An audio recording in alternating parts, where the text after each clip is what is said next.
Yeah, I guess I never thought of it as a comeback, but yeah, I'm very excited to.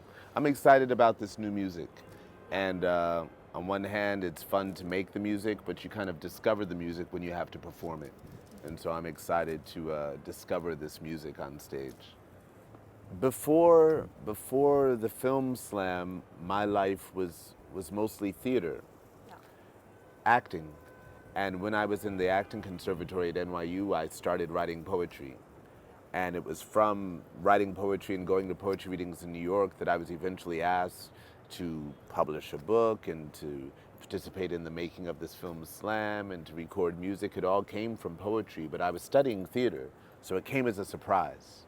Yeah. And uh, and so I uh, I kind of just decided that it would be really cool to explore these things, these possibilities that were open to me that I didn't know anything about. So Rick Rubin offered me my first album, possibility to make an album. Okay, I never wrote a song before, but that should be fun, you know, and MTV decided they wanted to publish a book of my poems. Okay. I kind of just went with the flow. Something like Self-expression and creativity is important for me simply in the sense of balancing myself.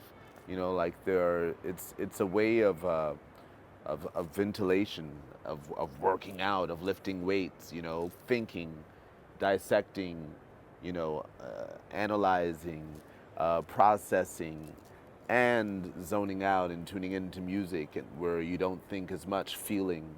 You know, it's more feeling and more intuitive. I'm really just trying to balance who I am, and I learned how to do those things through creative enterprises. So writing is therapeutic for me. Music is therapeutic for me. These are all things, ways in which I save money from having to go to a psychoanalyst. Yeah, I'm going to write a song or a poem about this thing I'm feeling, and maybe that'll help me through it.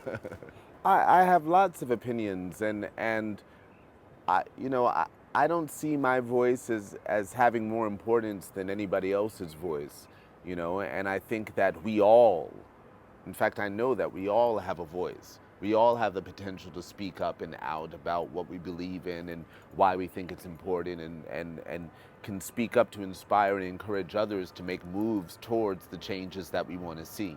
Um, but yes, I come from a specific history, so to speak, coming from the United States as an African American growing up, you know,